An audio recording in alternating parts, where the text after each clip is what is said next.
Hello everyone and welcome to the channel. Today what we're going to do is we are going to figure out how to obtain the Hubble palette using only the free program Siril. So let's get into that right now.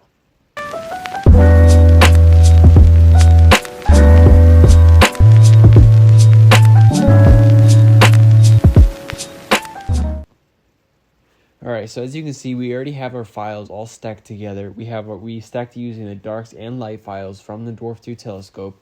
So now let's just go ahead and run through the post-processing part of it just so we can get to the Hubble palette part of the tutorial.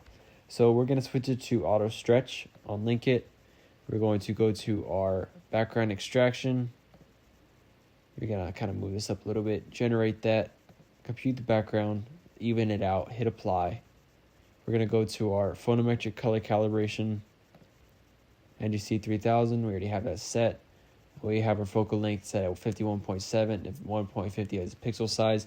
Now this may be different if you're using a different kind of telescope, but generally what you can do for that is you can just press the get metadata from image button and it should be able to figure it out automatically.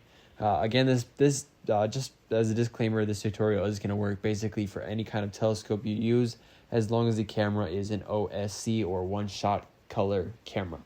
So let's just continue with this. Now we're going to hit OK. As you can see, I rotated the image correctly. We're going to go ahead and remove the green noise. Hit apply, hit close. And now we're just going to go ahead and save it. We're going to switch this back to linear mode. And we are going to do our star reduction and just skip to the part where it's already removed. Pre-stretch linear image, upsample, execute, and we will just skip to once that's done.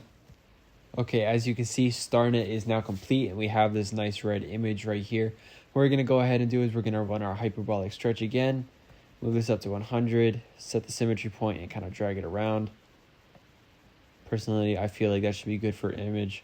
We're going to run our histogram transformation, set this back to 1, kind of just drag the dark back over, just like that, hit apply, hit close. And now this is where the Hubble palette comes in. As you can see, this is all red. Our whole North American nebula is red. And whereas this might be nice for some people, it's not how I want the image to look. I want the image to have the nice blue and golden image color that the Hubble telescope was also able to bring out. So in order to do that, we're going to go to image processing. We're going to go to color calibration. And we're not going to use photometric. We're going to use the normal color calibration here. What we're going to do is we're going to select a part of the sky that does not have the nebula in it. As you can see, the Pelican Nebula is right here, so you have to be careful with that too. Just select a part of the sky that does not have your main nebula. We're going to select it just like that. And we're going to click on Use Current Selection here and neutralize the background. As you can see, it changed the color just a little bit. And now make sure you find a part of the nebula that will have the most coloration to it and select it just like this. For the North American Nebula, we're just going to select this part. Just like that. Use current selection. And then watch this. As soon as you hit the apply button, boom. There we have the bluish tint and the golden color. So in order to get the actual more vivid colors, what we're going to do is we're going to go to image processing, color saturation, and we are going to drag around the color saturation amount. We're going to drag out the background factor so it doesn't affect all of this, and drag up the amount. Of course, because this is a very faint-ish nebula, it kind of blends in with the background. We kind of have to lower the background factor down a little bit, but not too much. So hit apply, image processing, we're going to run through it again, drag it back up. That's a bit too much. We're going to kind of lower it down.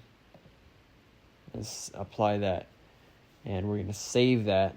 And as you can see, we now have the nice blue and golden colors that the Hubble telescope would have initially had. Now, I hope this was it was a very simple tutorial. There's really not a lot to it. It's literally just go through your normal process, go to image processing, and do your color calibration. I know there's several other methods that you can use by splitting the RGB composition, just doing one thing at a time, just each different thing. But for a one-shot camera, I feel like this is the easiest and most simple way that you can get the Hubble color palette. So I hope this helped you guys out a little bit. Maybe you guys can try it on different nebulas, see what you guys get for the different nebulas.